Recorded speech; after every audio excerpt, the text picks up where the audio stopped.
Hello and welcome to the Everything is Black and White podcast YouTube channel. It's Newcastle United editor Aaron Stokes here, and we're going to do a video this afternoon about Allan Saint-Maximin. Now, at the time of recording, it is 12:10 on Wednesday afternoon, and at the moment, we expect Allan Saint-Maximin to leave for Saudi Arabia in the next couple of days. The player was left out against Rangers on Tuesday night, and he's also hasn't travelled with the team to the United States at the moment. Negotiations continue over a fee.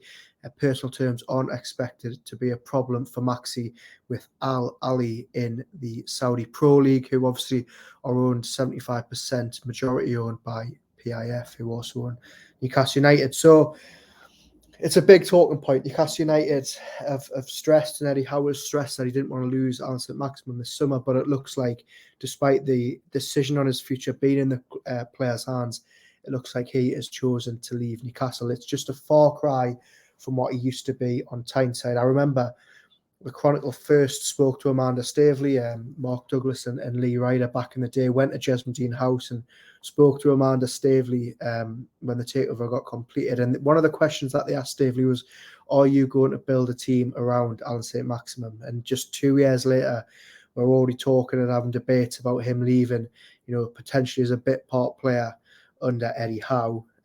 It's sad in many ways, as people like to mention on social media. This player has given us a lot of fantastic memories over the years. He was always plan A under Steve Bruce. It was just give the ball to Maxi and hope for the best. And I think we saw, obviously, he was such a crucial part of those seasons when Newcastle were dragging themselves away from the relegation zone. The likes of him and Dubravka and Wilson played a really big part in all those seasons. So on that hand, it's really sad to see that he's leaving, and potentially for a fee which doesn't look like it's going to represent his full market value.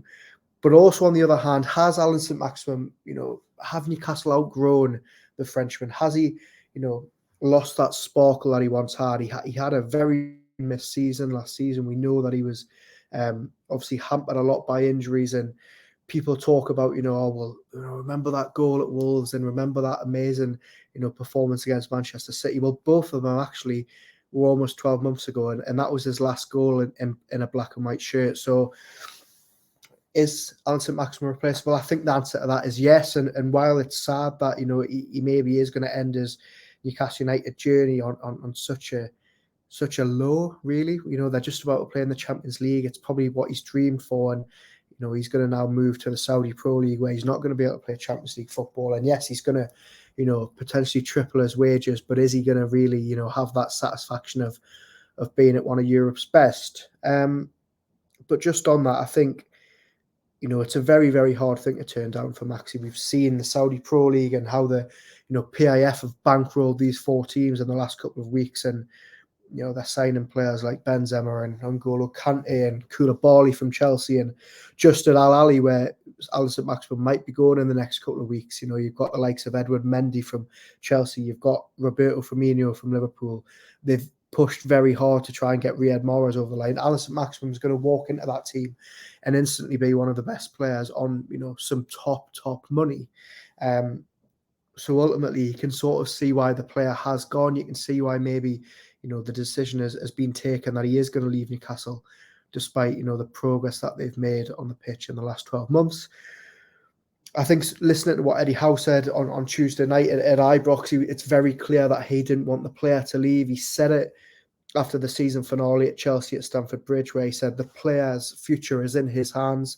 He said it on Saturday at Gateshead when we spoke to him. He made it very clear that he loves Allan Saint-Maximin. There's very few players that can do what he does. There's very few players that he's probably coached in the last decade or so that come anywhere close to what Allan Saint-Maximin can do.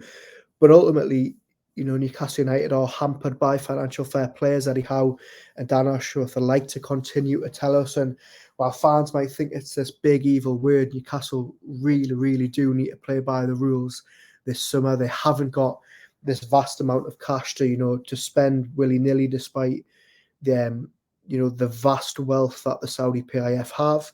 And ultimately, Newcastle have very, very few sellable assets at the moment. Allan Saint-Maximin is probably, the only player in that first team that you can consider selling but two is actually going to bring you in significant revenue. It's going to bring you in 25, 30, potentially more for your transfer budget. You look at the other players that Newcastle United are likely to sell this summer, your Jeff Hendricks, Isaac Hayden's, Cardalo, Ryan Fraser. These players are not going to get you big money. They're going to bring you in a couple of £1 million at most. They're going to clear some big wages, admittedly. But that is where Newcastle United are really stuck. They've got players that are going to play no part in this journey going forward, who are on big wages, big long contracts from the Mike Ashley era. Isaac Hayden, I know that he obviously left the club on loan last summer and could have joined Norwich permanently, but his contract runs for a very, very long amount of time. And Newcastle are saddled with these big wages. So I think, it does make sense financially that Allan Saint-Maximin is the man to go, although it is going to upset some fans. But look, Newcastle United are going to, ultimately strengthen in that position, despite already having an abundance of talent at their disposal. You look at that left-hand side of Eddie Howe's attack, and you've got Anthony Gordon, you've got Joe Linton, you've got Alexander Isak, you've got Elliot Anderson, who, by the way, has looked very, very good so far in pre-season. You've also got Miggy and Murphy on the other flank. And then you add in the mix the fact that Newcastle are looking very, very likely to go out and sign another left midfielder to sort of slot into that role left by Maxi. Now, at this stage of the week, as I say, we're recording this on Wednesday, it looks like Harvey Barnes remains the top target. Personal terms, not expected to be a problem. He's very, very keen to join Newcastle and play in the Champions League. Newcastle and Leicester currently negotiating for a deal, which looks like it's going to be between 30 and 40 million. Most likely going to be 35, with some bonuses, performance-related bonuses added on to take that up to 40 million. Now, I've seen a lot of people on social media in the last couple of days debating whether that's a good signing. A lot of people saying that if you're going to get rid of Maxi, you need a real upgrade. You need someone who's going to come in and make this team better. And a lot of people say that Harvey Barnes isn't that player. A lot of players, linked, a lot of fans are considering the likes of Chiesa from Juventus, Kavicha from Napoli. These huge superstars who would instantly come in, likely be top earners, are going to cost significantly more than Harvey Barnes, but they're going to instantly improve that team. And I don't really subscribe to that notion. I think if you look at Harvey Barnes, actually his stats speak for themselves. And just last season, 13 goals in a very poor Leicester side. He scored more goals than Maxi in the Premier League all in all. I think his minutes per goal as well, I think it's 683 minutes per goal for Maxi in the Premier League, and it's only about 280 for Harvey Barnes.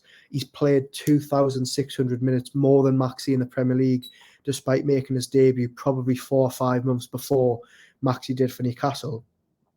If you're going off attacking stats and you're going off consistency and you're going off fitness, I think Harvey Barnes actually is a very, very good signing for Newcastle United. And I think you only have to look at what Eddie Howe's done with some of these young players in the team. Gordon, Botman, Isak, Joe Willock.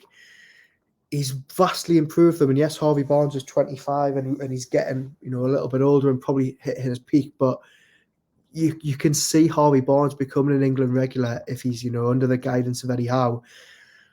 And I think it's a good sign. And I think at £40 million, I know that his reputation's probably been tarnished a bit by that Leicester relegation, but I think it's a very, very good signing. And I think it's a deal that Eddie Howe's pushed for behind the scenes. He's really, really keen to get Harvey Barnes through the door this summer. Leicester have played hardball as they did with James Maddison, with both Newcastle United and Tottenham. But Howe really, really wants Harvey Barnes in, and I think he knows in his heart of hearts, despite coming out the last couple of days and saying that, he really, really wants Allan Saint-Maximin to stay. I think Howe knows, and I think deep down the fans know that it is probably a deal that needs to be done because of Newcastle's limitations with financial fair play. But don't get me wrong, it's a sad day. Allan Saint-Maximin, he's been at this club 5 years. He's been a fantastic servant for the football club. He's led us through some dark times back in the day with the Newcastle United of old. And it is a little bit of a shame that he isn't going to get to play Champions League football, and he isn't going to get, by the looks of things, he isn't going to get a proper farewell. Obviously, he did score against Gateshead on Saturday, and that looks like it could be his last action in a Newcastle shirt.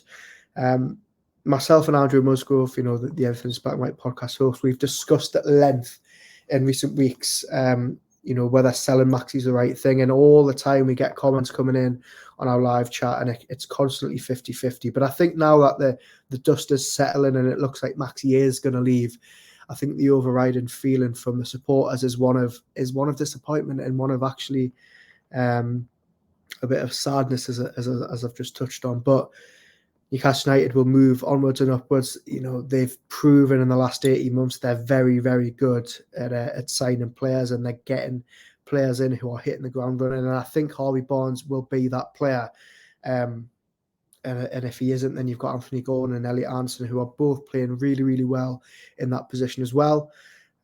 We will have a big full podcast interview with myself and John Gibson on YouTube this week, where we talk at length about Maxi and also about other fringe players. But do let us know in the comment section what you think about Maxi's exit. Are you happy? Is it value for money? Or are you sad that he isn't going to continue this journey with Newcastle United? We'll have more podcasts to come over the weekend as well. So thank you very much for watching this Allan Saint-Maximin special, and we'll speak to you very, very soon.